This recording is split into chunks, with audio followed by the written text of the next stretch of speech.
Let's start. So I'm Jean-Marie Guéhenno. I'm the director of the Ken program at the School of International and Public Affairs at Columbia University.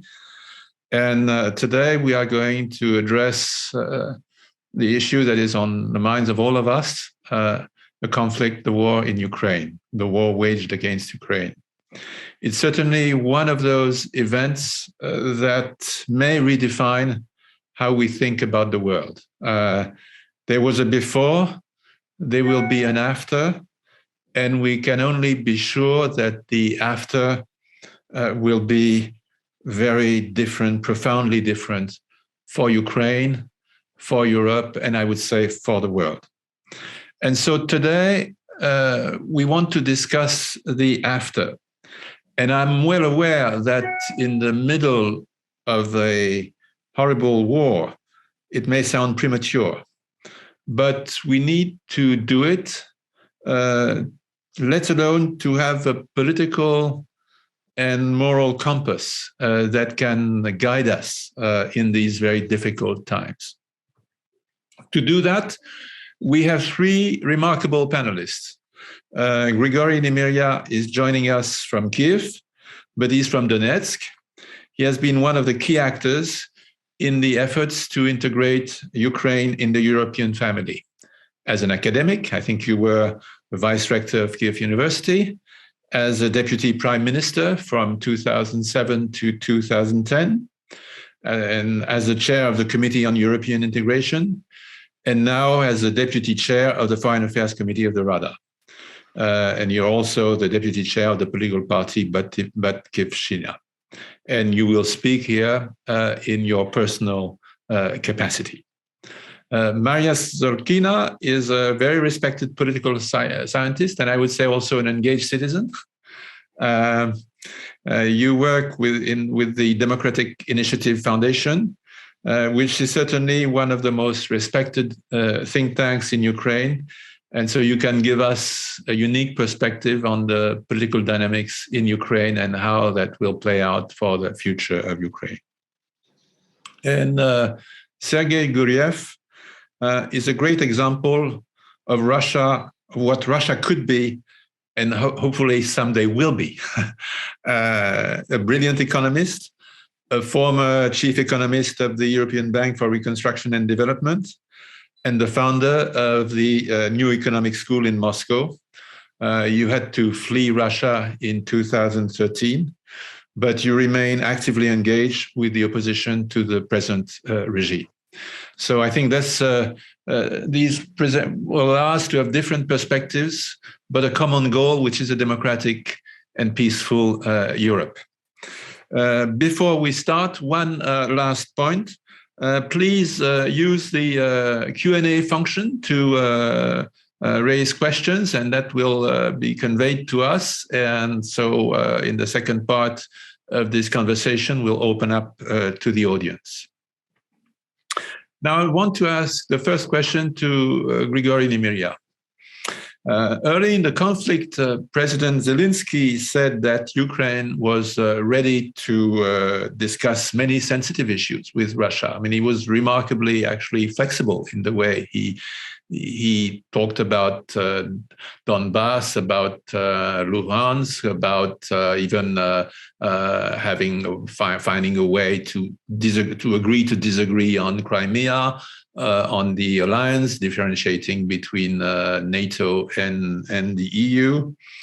Now, since these early days in the conflict, many atrocities have been committed by Russian troops. The war has destroyed entire cities, as we see in Mariupol, and yet we have to think of something after the war, obviously.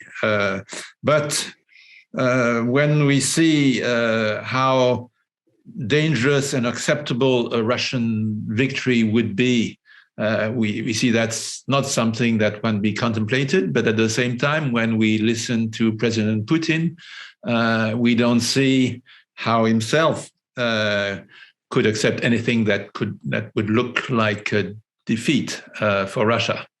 And so in that situation, it's very hard to see what will be the end game? What could be a negotiated outcome? You're not in the negotiating team, Mr. Nemyria, but you certainly follow those things closely. And I think it would be very interesting for all of us to hear your views on that. Yeah, thank you very much. You mentioned this three periods, a standard one, before, now, and after. So just to start with one comment on as far as before is concerned. In 2008, when the war in Georgia has started and Russia attacked Georgia, I've been asked to go to Tbilisi as an envoy of the Ukrainian government.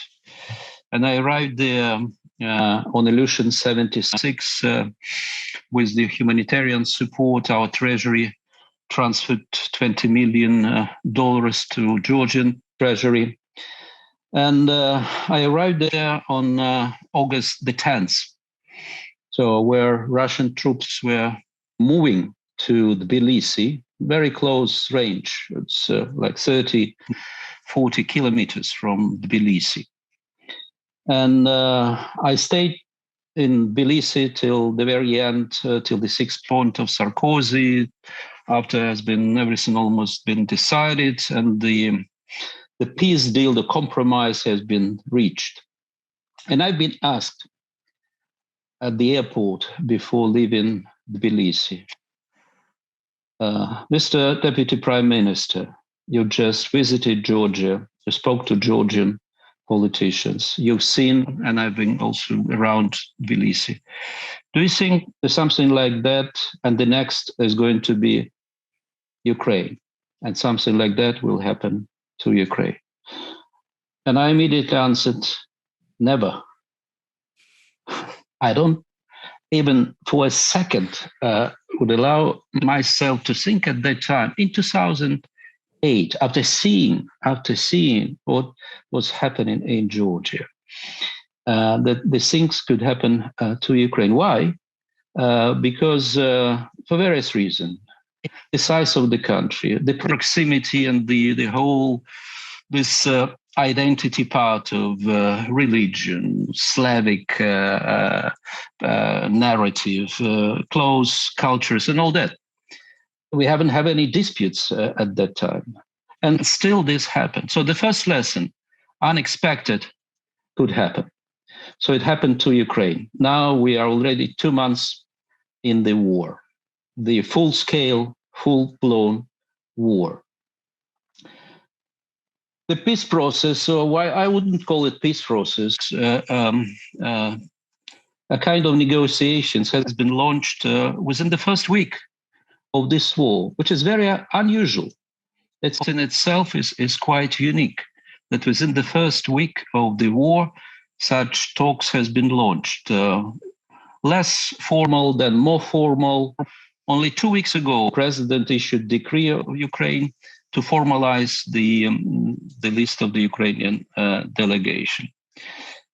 So it would be premature to judge where this war would lead and what would be the final outcome. But based on the lessons from the history, such wars, and I believe this is a major war, this is not peripheral war, this is not small regional conflict, this is a major war in the heart of Europe in the 21st century, which we don't have any sign of a close end sometime soon.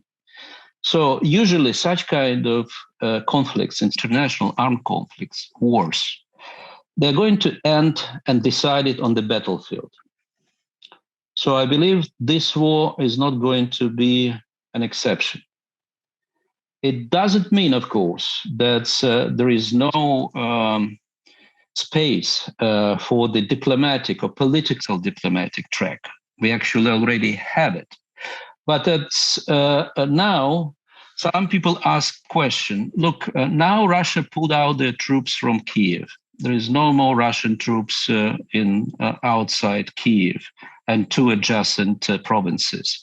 So Russia concentrated now on the east, in Donbass, a bit on the south, on Kherson, close to Crimea. Doesn't mean that Putin is going to minimize his appetite and stop somewhere on the east and on the south. And my answer, no, I don't think so. I believe his political goal, his political major ambition is going to be to conquer the whole Ukraine. And to achieve this goal, he needs a stronger military hand, so to speak, than to negotiate from the position of strength, which is not the case now. So while political goal, the same goal as it is, they were observing now a change by military means to achieve this political goal. So, but it's not just political goal and military means. I mentioned already diplomatic track.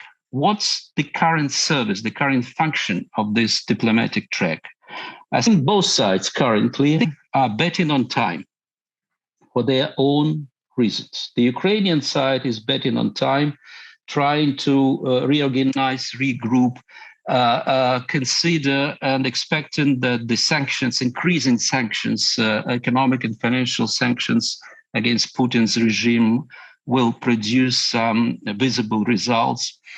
The military supply of weapons will increase the military hand of Ukraine on the battlefield, and the negotiated position will be achieved. The Russian side can see the betting on time because it believes the talks serving, these talks, peaceful talks, serving a very concrete functions. The longer these talks and these negotiations under the fire, which is also make them very special. These are negotiations under the fire. So they will expect these talks to serve at least two purposes.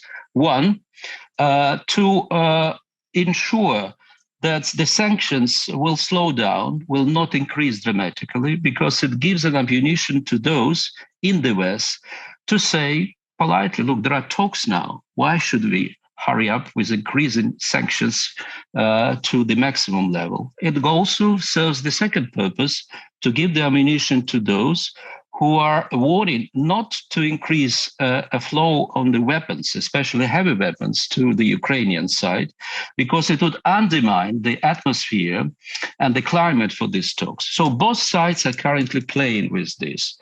But I believe the situation on the battlefield has not yet reached the point when the negotiations would be considered as by both sides, which is important, as a legitimate way out.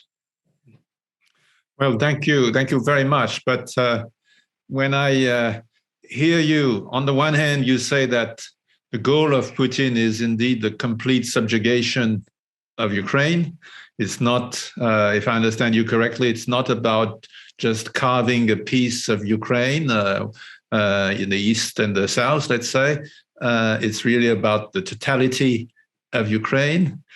And at the same time, it's very unlikely, and we hope we'll do all we can to prevent that outcome from becoming a reality. And at the moment, it doesn't look like it. It could become a reality. So what will he do then? So there are three other, or troika, as the usual cycle of Putin's military and diplomatic toolkit. The first is to grab a part of the land of your neighbor, and the bigger this part of the land, the more scaring your intentions are going to be for your neighbor. Second, blackmail the third parties or any potential third parties who may be willing to intervene on behalf of your neighbor for either due to legally binding obligations or due to the moral obligations, and then give some space, create some space for escalating on the battlefield to achieve political diplomatic consensus on the negotiating table. Since 2014, that has happened already twice, as far as Ukraine is concerned. Remember, Minsk I, so-called Minsk I agreements, has been signed after the major military defeat on the battlefield of the Ukrainian side under the town of Ilovaisk, where the significant contingent of the Ukrainian army have been encircled. That happened in the summer of 2014. And then in 2015, February, the same pattern played again by Putin when it was a significant military escalation. And then Putin got Minsk II, which much more, it was basically a victory of the Russian diplomacy. And the Minsk II was not just that Putin discovered inner Trotsky in himself. That was neither peace nor war, but the Minsk II was fully on the Russian terms that allowed it to play this conditionality on the preferential terms for Russia. So something similar, I think, we're observing now. It has not yet reached the stage when this military escalation produced a situation when the opposite side has already been willing to sit in the negotiations and to accept the terms, the deal, which is not good for Ukraine. The same, unfortunately, that's happened 2014 and 2015. And this is precisely the meaning of the first stage of the war. Since the 24th of February, when the war has started, until last 10 days before today, when Russian understood that their blitzkrieg failed.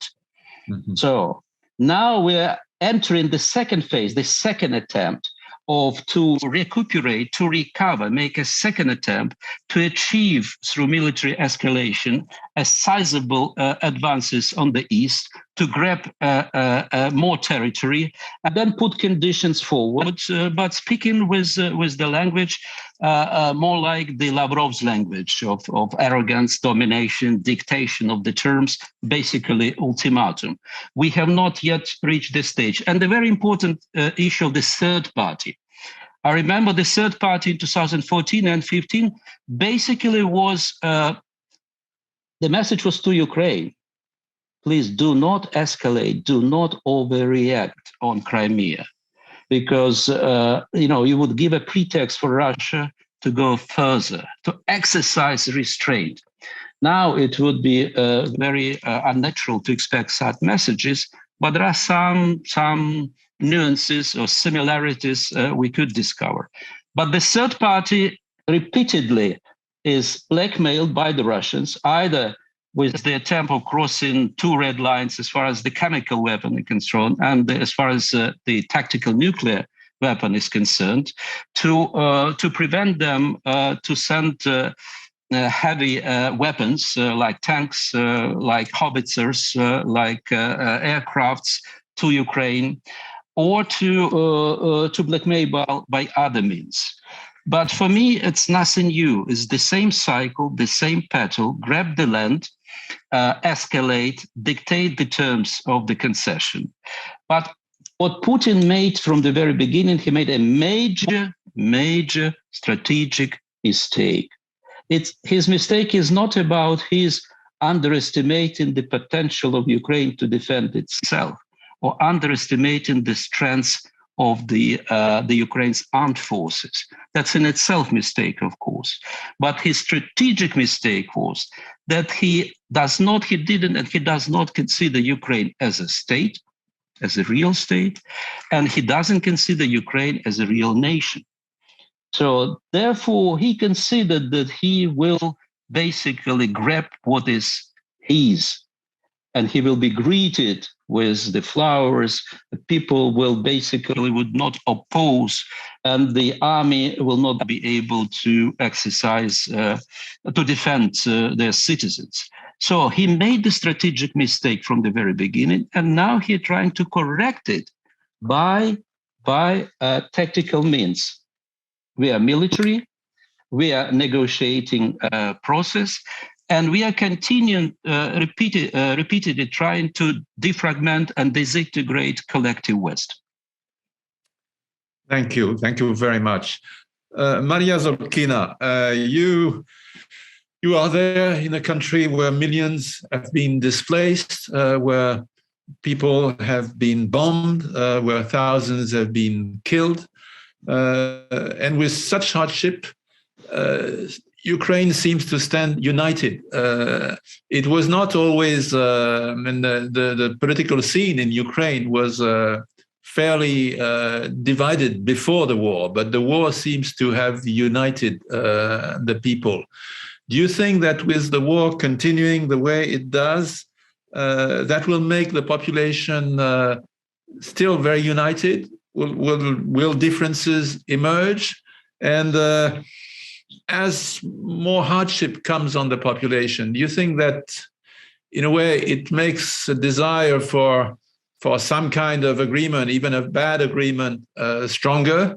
Or on the contrary, it hardens the position? I mean, there are big questions on how public opinion of a democratic country under such hard circumstances, how it reacts, and you are a political scientist, so you're watching that and you're analyzing that.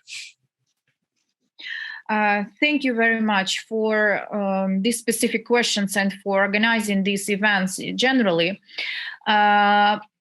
Before the large-scale Russian invasion, I was involved mainly since 2014 in making different types of research regarding Ukrainian-Russia conflict, especially in Donbass. And originally, I am also from Donbass. While Grigory is from Donetsk, I am from Luhansk region. And fortunately for me, in the period between 2014 and 24th of February this year, my home was on the very edge of government control areas in Luhansk region. Originally, I'm from Stanitsa Luhanska, which was the only one functional checkpoint between occupied part of Luhansk region and government controlled part of Luhansk region before large-scale invasion. So now this part of Luhansk region is also under control of Russian troops. It was occupied during a couple of days, but to be honest, not due to successes of Russian troops, but because Ukrainian army consciously stepped back from this part of the territory in order to have better defense line, because it was physically not very comfortable to repel the attack being there. So I'm originally from the region. I am working as an analyst with the Russian-Ukraine conflict for 8 years already. And I am public opinion researcher who was studying actually this all conflict-related issues. And I have to support what Grigory said, that one of strategic mistakes of Putin was that he underestimated internal processes within Ukrainian society. Ukrainian society really was divided in terms of foreign policy priorities, in terms of some political priorities before 2014. In 2014, as soon as Russia occupied Crimea and part of Donbass, dramatic changes started. They were really visible for everyone. They were really signifying about fundamental changes. And for instance, like a small example, before 2014, only 12% of Ukrainians believed that the best guarantee for national security of Ukraine would be joining NATO. The larger part of Ukrainians, also relative majority, was in favor of non-bloc status. The option number 2 was military union with Russia, 28% before 2014, and only 12% believed that NATO will be the best guarantee for national security of Ukraine. And exactly after occupation of Crimea, beginning of first developments in Donbass in spring 2014, we have already had the rise of support to NATO up to 36%, then to 40 plus something percent, and up to this large-scale invasion, we had almost 70% of Ukrainians constantly believing that the only one and the best way to guarantee national security of Ukraine will be membership in NATO. And Ukraine started being united not after February 24, but 8 years ago. This process has already started, and it was some continuation of these processes. So Ukraine appeared to be a political nation in terms of self-identification.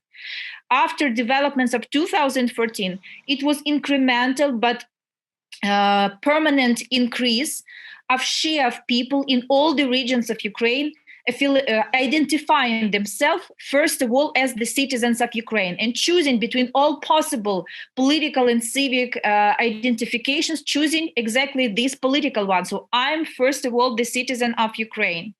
And these changes, they were going on not only in the center, north, or west of Ukraine, they were going on mainly in south and east of Ukraine, where Russian-speaking population was residing, and where actually the main efforts Russia tried to make to change the situation in Ukraine from inside. So the general perception of the situation should be like these changes of being more united, feeling Ukrainians, feeling part of Ukrainian political community, having with the high level of probability, having the same, having Euro-Atlantic and pro-European way of thinking when it comes to foreign policy options. So all these issues, they already characterize Ukrainian society before large-scale invasion. And Donbas, at least the government controlled part of Donbas, also, in my opinion, not just demonstrated the same trends, but these changes which were going on in Donbas in terms of public opinion, they were even of much more importance, because, for instance, if before 2014 it was almost 0% of local population in favor of joining NATO, so it was like 1% in the eastern macro region. So in 2014, at the end of 2014, it was already 20%.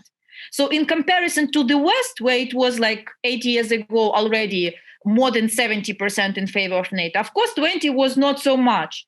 But my suggestion was always to look into what is going on within the region itself and not try to compare it with someone who seems to be, more favorable to some foreign policy options. And for Donbas, the changes were fundamental ones. And these changes, fortunately for Ukraine, they were not taken into account by those consulting Kremlin, by analysts, by people, because all their strategy towards Ukraine means that they didn't understand what was going on in the country.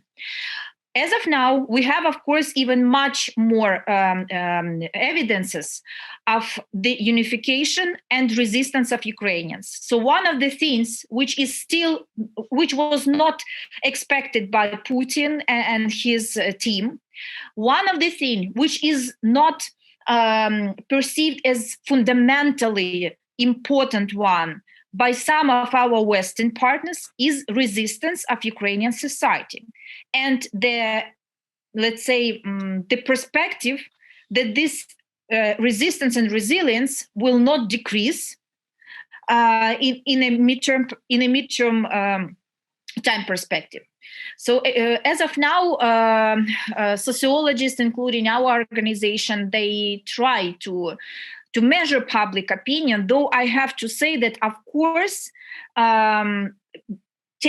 we have to keep in mind that there is a serious movement of people within the country. We have lots of IDPs.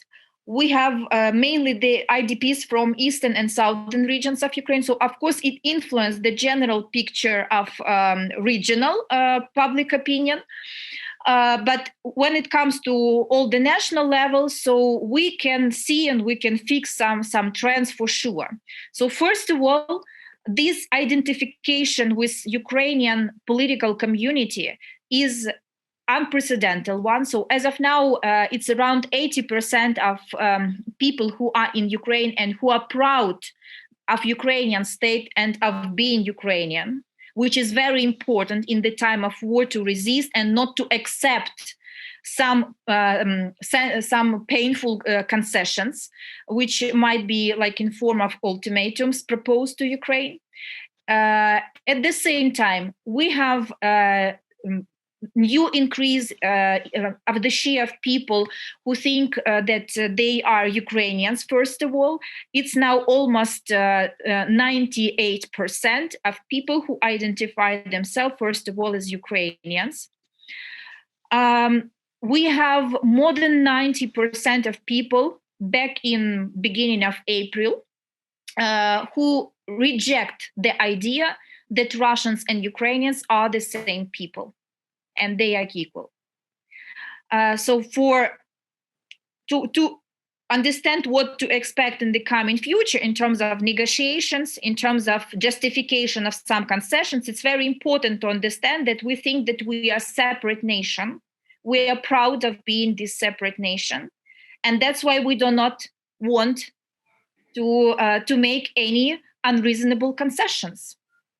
If we are considered by the second party is not a subject, let's say. And at the same time, what impressed both me and my colleagues is that Ukrainian society demonstrates after February 24 incredibly high level of certainty that Ukraine is absolutely capable of defeating Russian army.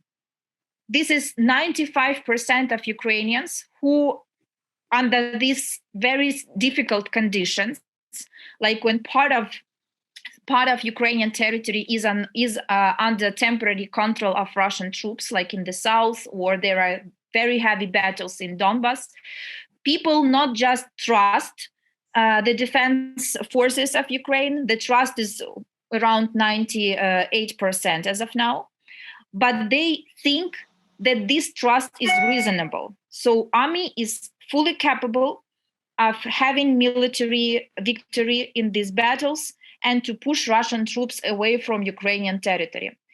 And why do we have to keep all this in mind? Because as soon as Ukrainian society, with large number of IDPs, so it's around 7% of, or even more, of IDPs staying in the country, plus more than 3% of people who left the country at all, and people who are abroad now. So regardless of these humanitarian and social after effects, short-term after effects of military developments, people believe that we are able to have the victory on the ground.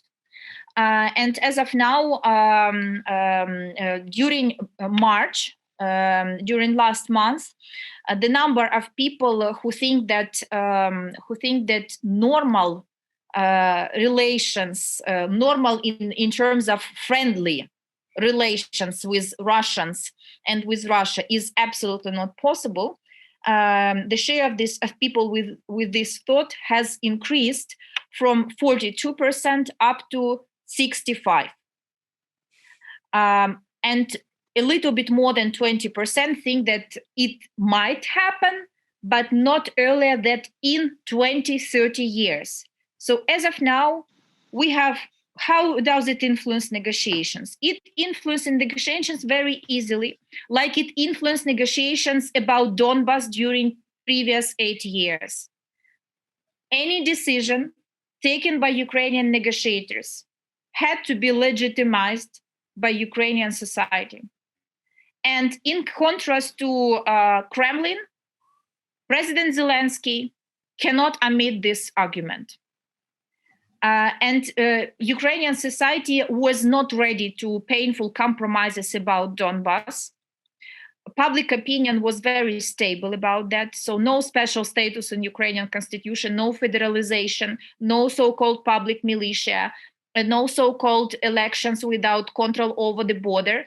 And every time when Russia tried by military or diplomatic means to push Ukrainian authorities for accepting these compromises, the reaction of the society, and we fixed that in all the public opinion polls, was absolutely opposite. The more Russia pushes and the more Russia makes pressure, the less people are ready to these compromises. And the same logic will work, but in much larger scope right now.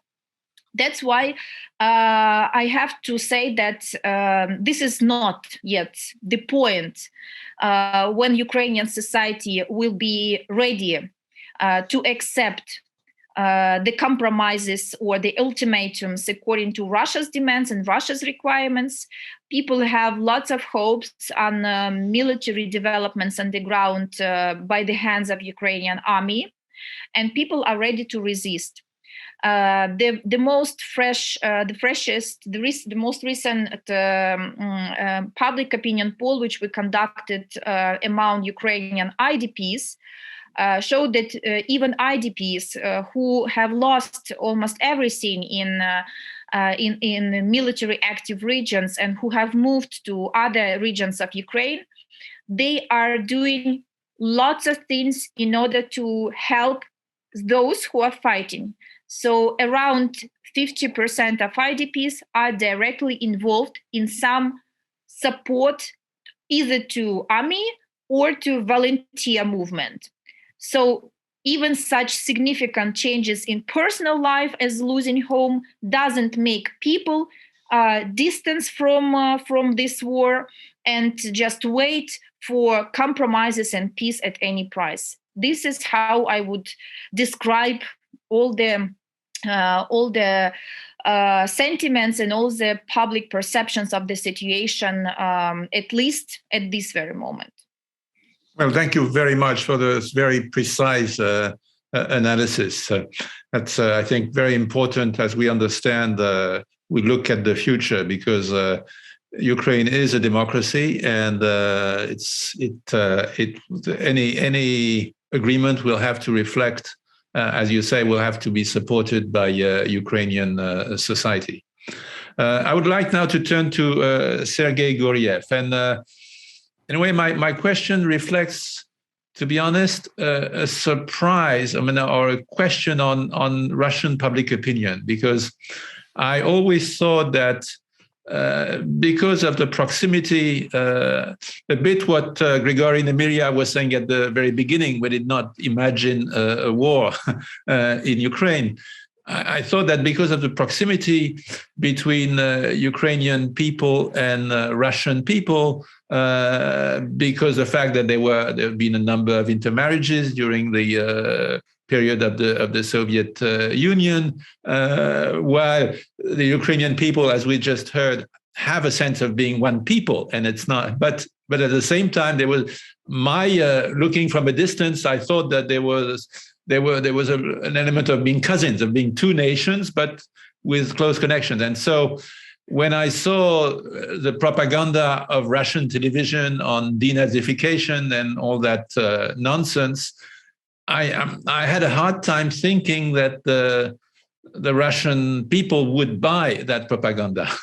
And yet, according to the Levada Center, which has been usually reasonably reliable and an independent source of information on Russia, according to some journalists from Western papers who may be manipulated in a kind of modern version of the Potemkin village, I don't know, but the reports we get from Russia is that it seems that at the moment Putin's war enjoys very significant majority support in Russia, and so my question really is that, do you think that is an accurate description of the situation, and how do you see the evolution of public opinion in that respect, and does public opinion matter? I mean, Russia today is not a democracy as Ukraine is, so does what matters, what will the security services, the army, the people with guns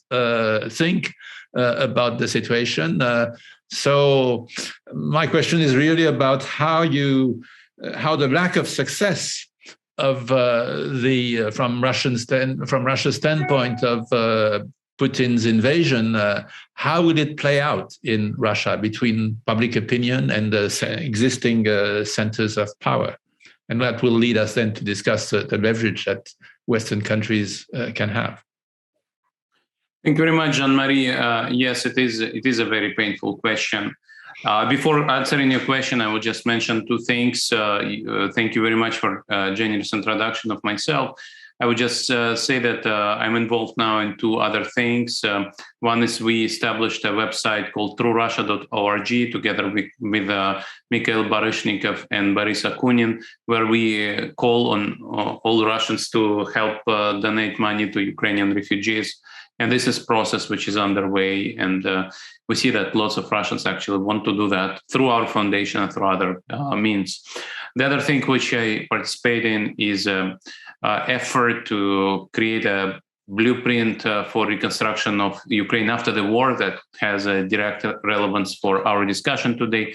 I'm a member of an 8-person team, including 2 former chief economists of IMF and 2 leading Ukrainian economists, Yuri Gorodnichenko and Timofey Milovanov. We published our plan on April 8, and this week we just had a webinar presenting this plan. So there is work going on where Russian and Ukrainian professionals are trying to work together for the future of Ukraine. On your question, I'm really uncertain how, in terms of the degree, I think there is a great uncertainty in terms of degree of support for this war within Russia. So you rightly said that if you look at the surveys, polls, these polls show that the support for Putin and for war has increased dramatically, and it's very high. However, we should remember that, as you rightly said, this is a repressive environment, and people are afraid of answering questions.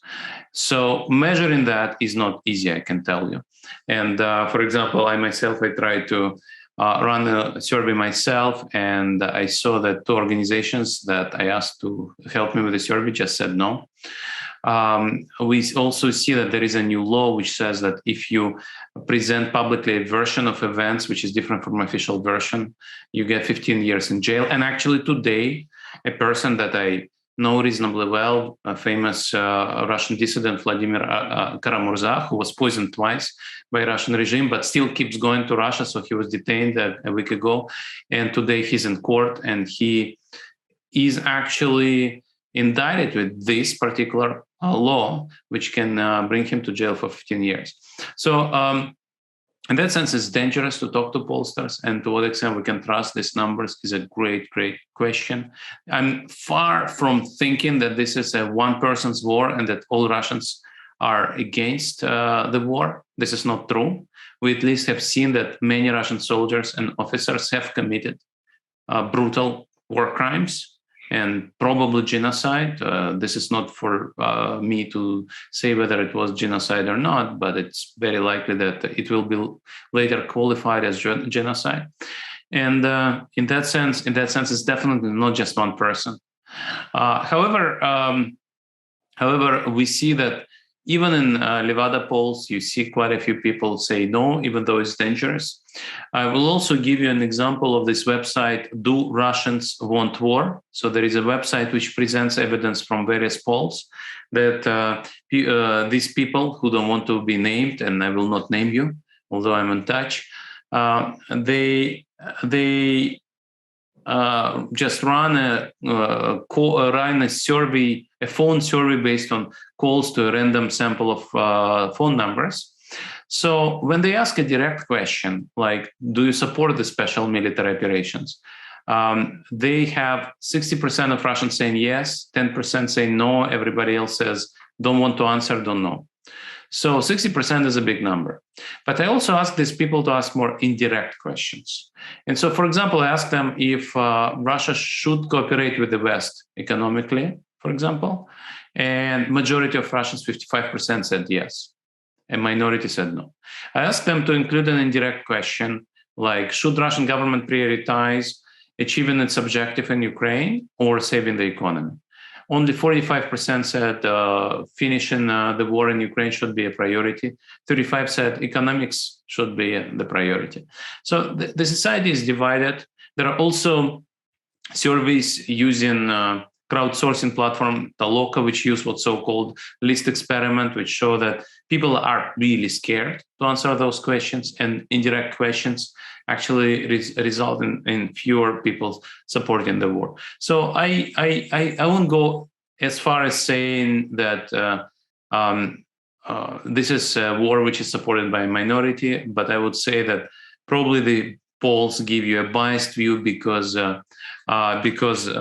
this is a very repressive state where speaking against the war is actually quite painful. I can give you a personal example.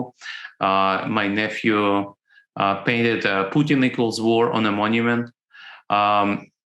He was forced to make a confession that he was wrong. This confession was published, this video was published online. And then he disappeared for 10 days. And he reappeared only in a European country later on, illegally crossing the border 10 days later. And he's now in a jail in a European country. We'll see what happens to him. But I definitely know that people who do things like this, who protest against the war, are risking a lot in today's Russia. And finally, coming to what you mentioned correctly, propaganda. So when Putin started this war, he thought this war will be short, victorious war like Crimea in 2014. So he decided not to close down remaining independent media. However, a few days later, as my colleagues Mariya and Grigory just said, he was met with unprecedented and brave resistance by Ukrainian troops and society. He understood this war is not going to be a short and victorious war. And he closed down all remaining independent media and started blocking social networks. And so today it's much harder to get information about the war. And in that sense, people are fed through Russian TV the only version of events, which is official version. And so indeed, many Russians think that Russian army is helping Ukrainians. So as you said, it's impossible to believe it, but basically the narrative is Russian army is saving Ukrainians from Nazis. And this is a scary narrative, but Russians say we love Ukrainians and that's why we need to fight this war. And of course, it makes no sense, neither to me nor to anybody on this seminar, but this is what it is. Now, can you get independent information in Russia? The answer is yes. You can watch YouTube, which is not blocked yet. You can use VPN and read New York Times and BBC. But overall, and BBC in particular, because BBC and Deutsche Welle and some other media which are blocked in Russia are producing content on Russia in Russian language, on Ukraine in Russian language. So it's possible. You just need to install a VPN, which is not illegal, by the way. So it's not something that is easy to stand up and say Russians are innocent because they believe propaganda, because they can circumvent propaganda. It's not as easy as before. So it's the answer to the question is there are many Russians who want to believe this propaganda, and they do. And there are many Russians who commit war crimes, and they do. There are many Russians who are afraid to say that they're against the war. And I honestly would say that it's very hard to blame them because, this is a brutal repressive regime. And people who stand up against the war publicly risk a lot. So in that sense, I will not be the person who can blame people who are afraid. So this is where I am, and thank you very much for organizing this webinar. Thank you. I think you raised your hand, Grigory. Yes, I want to intervene and to make a couple of comments. First of all, about scale. So we're talking about war, but it's important also to understand the scale of war. So it's already 58 days. So, but look at the scale of this war. Not talking about the territory, not talking about the kilometers, miles, but Russia already lost more than 20,000 people. If you compare with 10 years, 10 years of the Afghan campaign of the Soviet Union from 1989 to 1999. At the 10 years, in the course of 10 years, Soviet Union lost 15,000. Now for 2 months, more than 20,000. Tanks, more than 800 tanks has been lost by the Russian army. Airplanes, aircraft, battle aircraft, more than 170 aircrafts have been lost. So battle helicopter, 153 helicopters have been lost. No, that gives you an idea of the scales.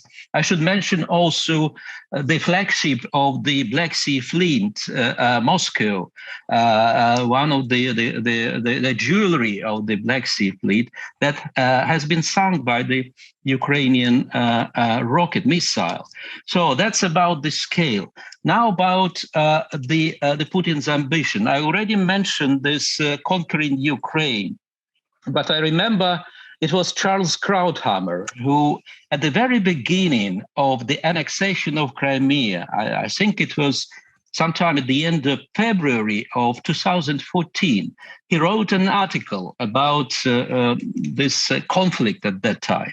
And he thought, and I agree, he said, I agree with him, Putin's mission is restoration. So his mission is restoration. What does it mean? It was Putin who coined the phrase that the dissolution of the Soviet Union was the largest geopolitical catastrophe of the 20th century.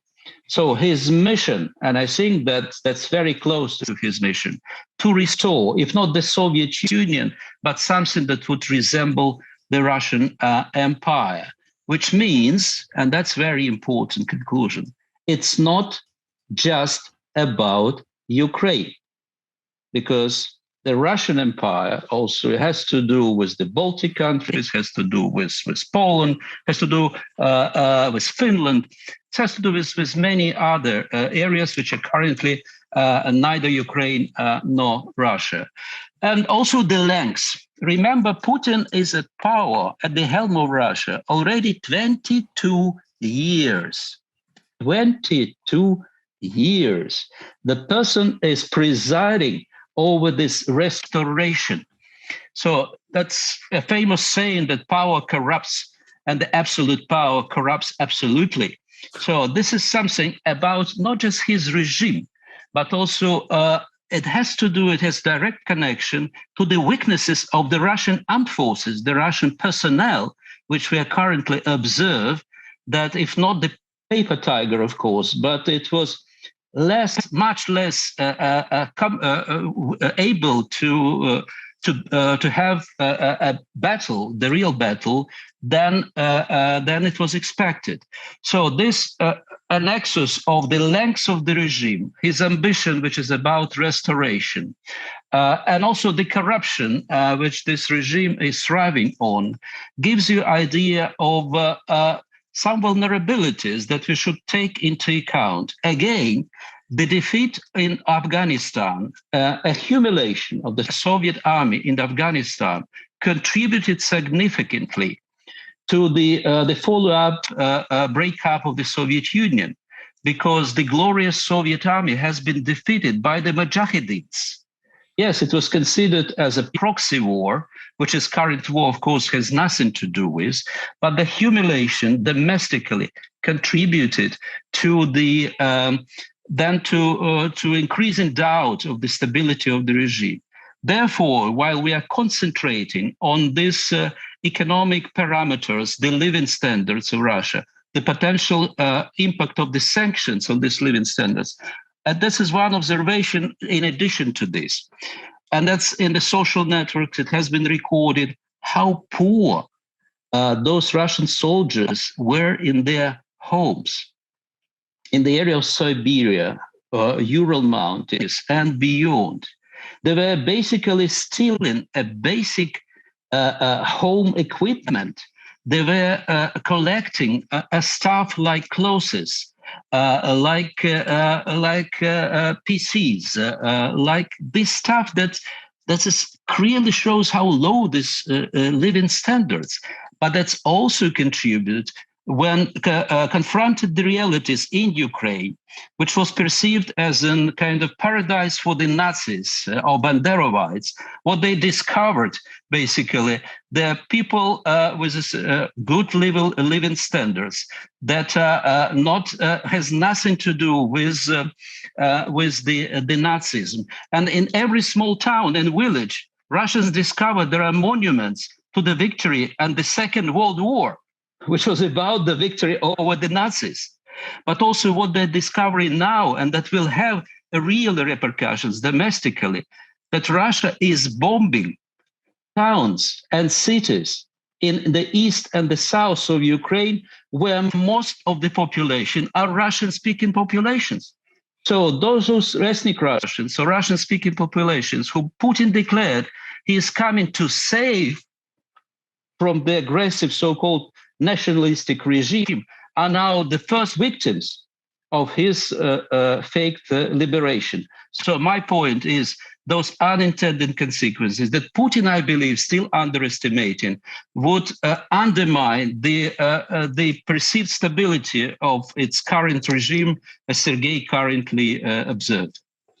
No, thank you very much. I think I should open it to questions because we have some questions, and there's a question by a Columbia student, Seojin Lee, who asks whether if the NATO process had started earlier, and it's could Ukraine have had been ready to join NATO earlier, and that would have made obviously a difference. And what do you think, and why did it not happen? I mean, I know that Germany and France at the Bucharest summit in 2008 opposed that position. The compromise that was made then was probably the worst of all compromises because it offered the perspective of NATO, which infuriated Moscow without the security of NATO. So it was probably the worst of all worlds. Of both worlds, what was decided in 2008 at Bucharest.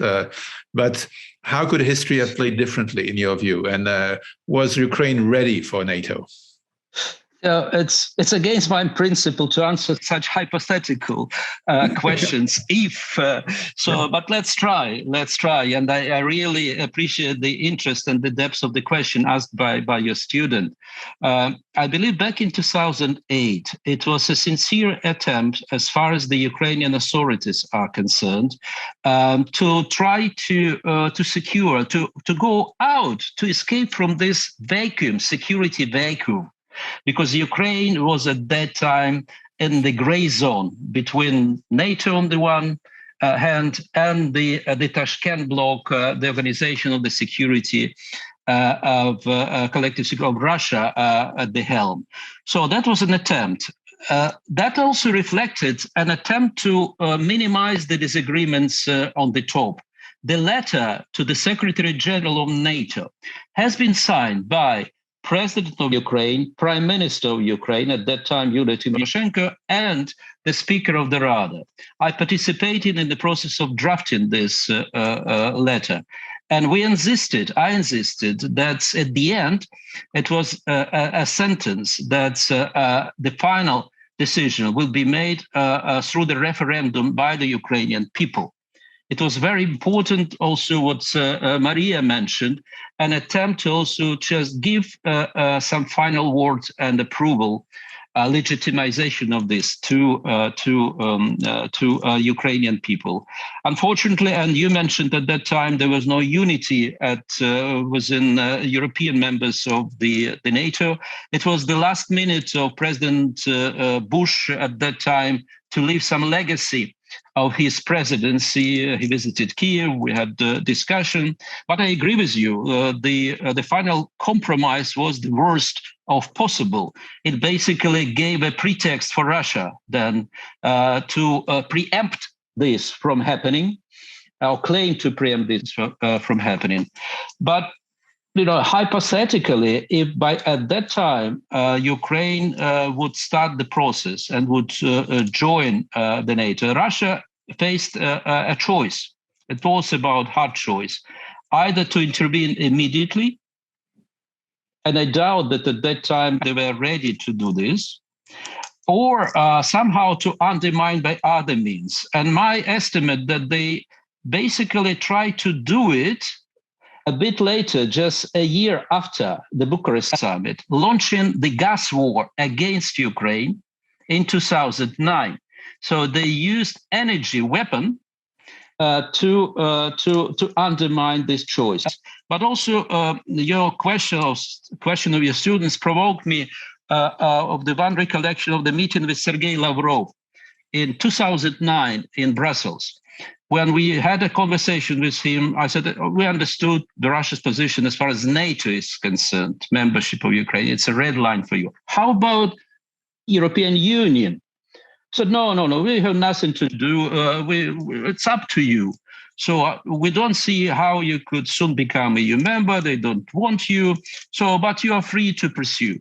But that's what happened 3 years after the Revolution of Dignity, where the course of this revolution basically was a U-turn made by that time President Yanukovych, who reversed his course of Ukraine to the European Union, withdrawing from the association and deeper comprehensive free trade agreement. So my point is that it was not just about NATO. It was also about the EU, but if taken two in one basket, it was basically a red line against Ukraine moving to the West, against Ukraine moving to Europe, which Russia was committed not to allow to happen. Thank you very much. I think Mariya would like to take the floor. I will have to continue because the NATO issue was presented by Russian propaganda and by Russian officials as almost the most important issue in the context why Russia started the war against Ukraine on February 24. And NATO was or actually security option for Ukraine is also one of the most important issues in the framework of negotiations. And for instance, for lots of our European colleagues, even for the expert community with which in different countries we as experts communicate on a permanent basis, there is very widespread question or even a perception that Ukraine can agree to be a neutral country, to refuse from its aspiration to become member of the NATO. And it will be a compromise acceptable for everyone. Like Russia will stop its aggression, Ukraine will stay as a neutral country.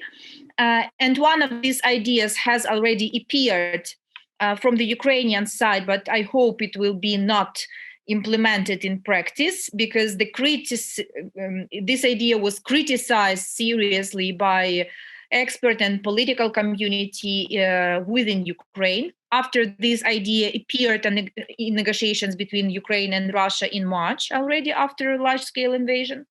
But as an expert, we have to explain that in the situation in which Ukraine is, there is no options for being secured without some kind of guarantees coming from real collective defense mechanism.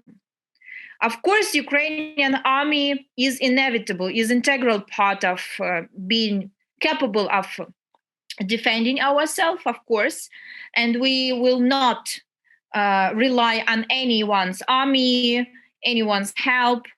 We will rely, first of all, on Ukraine's army, but at the same time, being out of any defense alliances, as of now, the most powerful defense alliance is NATO, means for Ukraine not more security and stability being a neighbor of Russia, but on the contrary, means more insecurity, insecure situation and less stable situation. And that is why as of now, the idea when Ukraine will declare its non-bloc status and refuse from the idea of joining some defense alliances will be an illusion and will be absolutely empty idea, which will be too high price for ceasefire with Russia, but will not change situation significantly. And for Ukraine in particular, will make situation, in my opinion, worse than we had before large-scale invasion. That's why in the frame of negotiations with Russia, in my opinion, one of the core goals of Ukraine is not to sell out our security options, not to limit our sovereignty, sovereign right to defend which alliances we can choose to join in exchange of temporary ceasefire with Russia. Thank you very much. That's very clear. I have a question. I mean, I have a couple of questions, and I would want to ask. I will put them in one big question. It's a question from Pierre Buller, who asks, the US has announced a new package of military aid of $800 million. The intention is clearly to significantly equip Ukraine and reinforce its army enough to push back the Russian armed forces and possibly get Putin either to negotiate or to up the ante towards an all-out war, including conscription.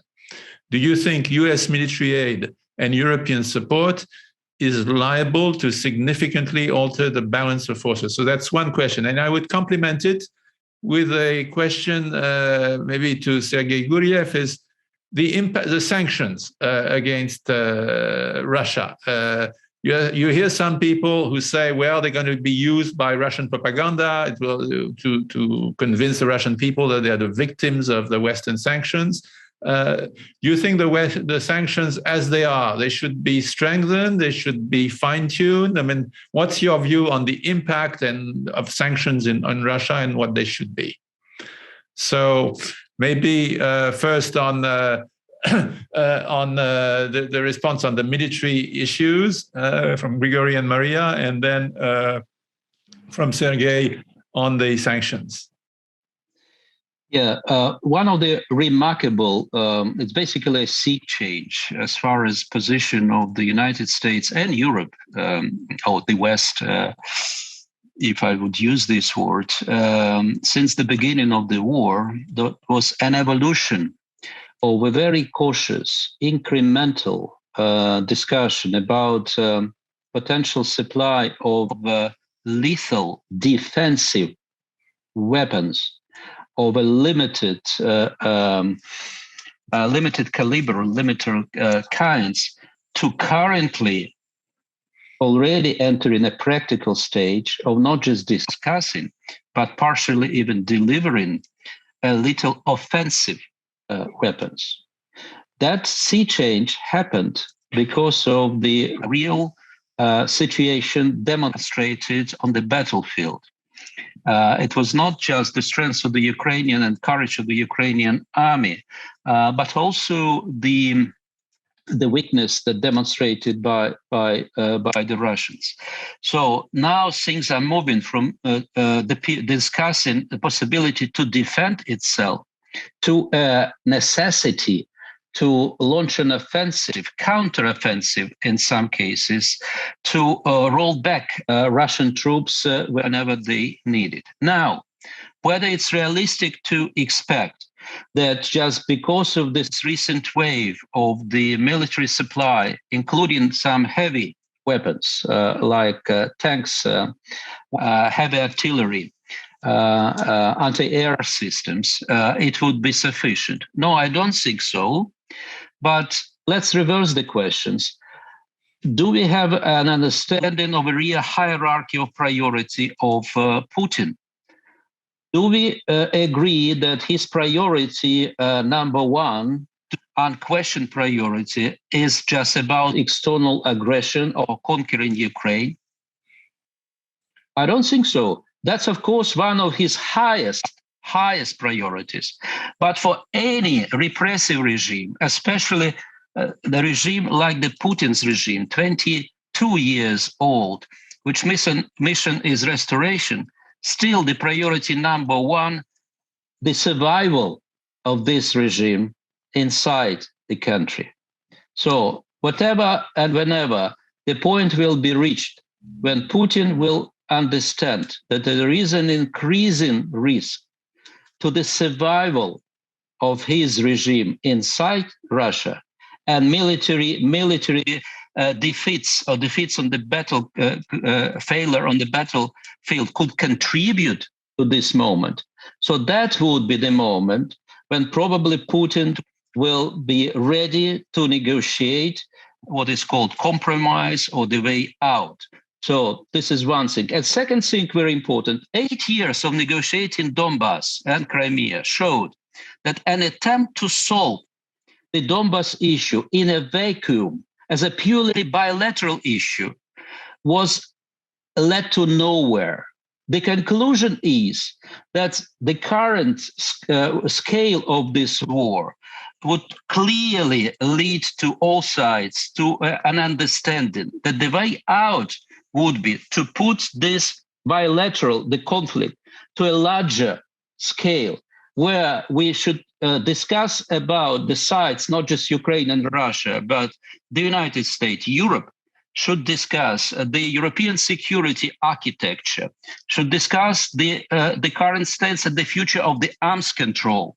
So I think this is the direction, if taken, would lead to solving and reaching a solution for the war in Ukraine. Thank you very much.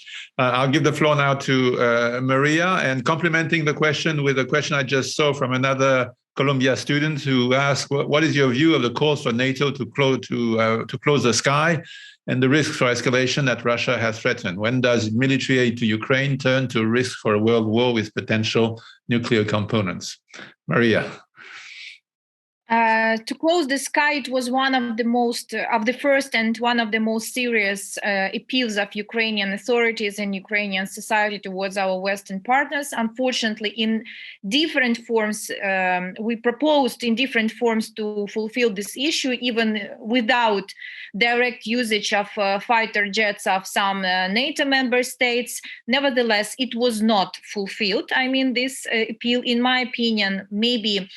Yes, I'm not a military expert, but in my opinion, the explanation that fighter jets, even giving supplying fighter jets to Ukraine without direct usage of pilots who are citizens of NATO member states was refused to do. At least that was a mistake, and in my opinion, the explanation that it will definitely lead to direct conflict between NATO and Russia, even if just jets will be given to Ukraine. This explanation was misleading one, and it was to some extent justification of fears of some Western countries.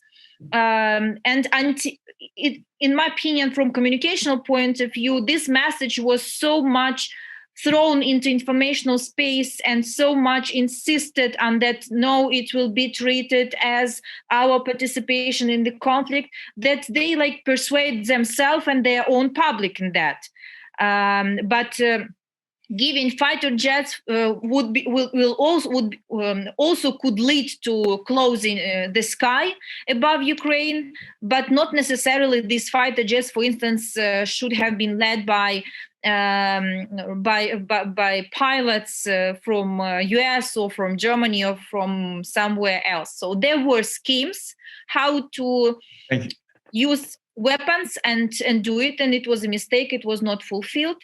But in terms of military supply and its role, I think, first of all, we have seen already positive dynamics.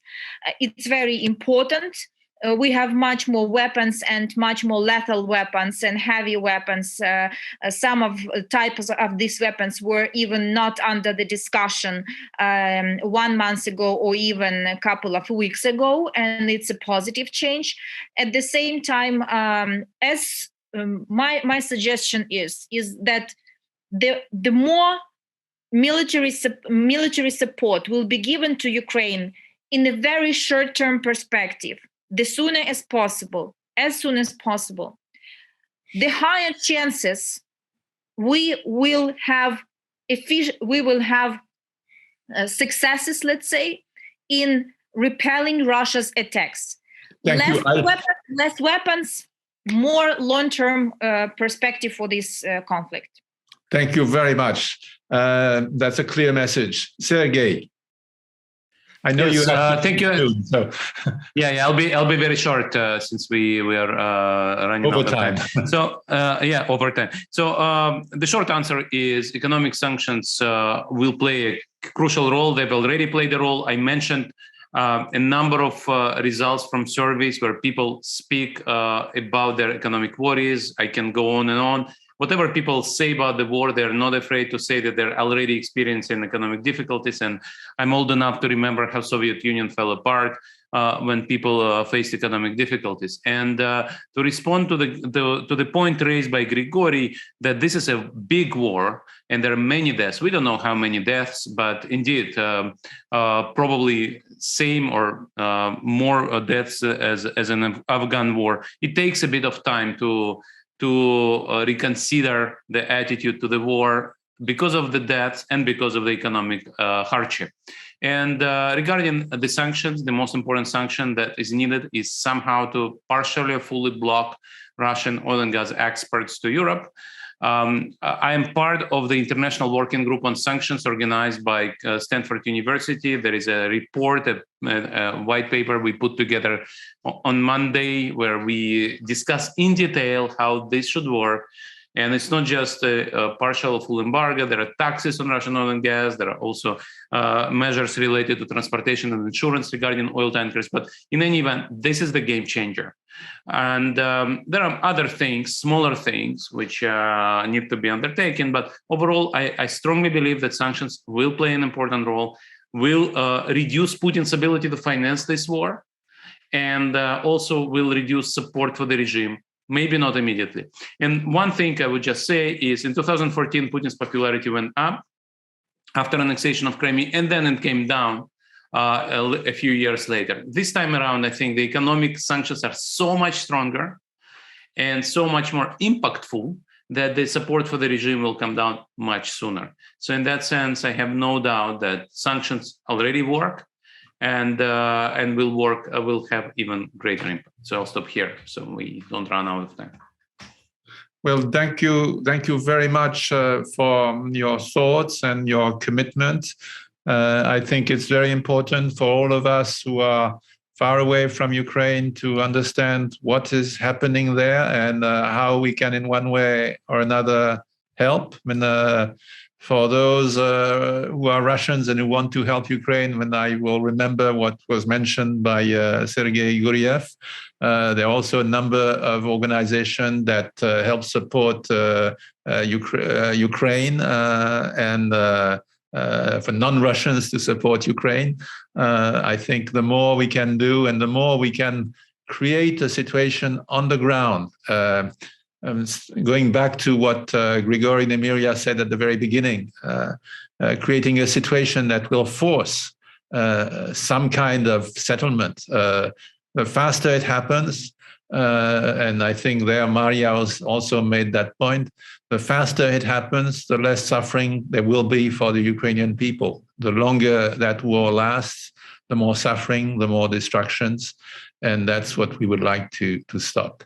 And well, there's one thing that we did not discuss, but I hope we'll find another panel to do it, is the longer term relationship between Russia and Ukraine, how at some point there can be reconciliation with another regime, certainly, but there can be reconciliation, which will require probably Truth and Reconciliation Truth Commission, which will require acknowledgement of what has happened. Between Germany and France, it was not easy, but today the two countries work very well together to move Europe forward. And I do hope that something like that will happen someday between a reconstructed Ukraine and a renewed Russia. Thank you very much all for this panel and for your contribution.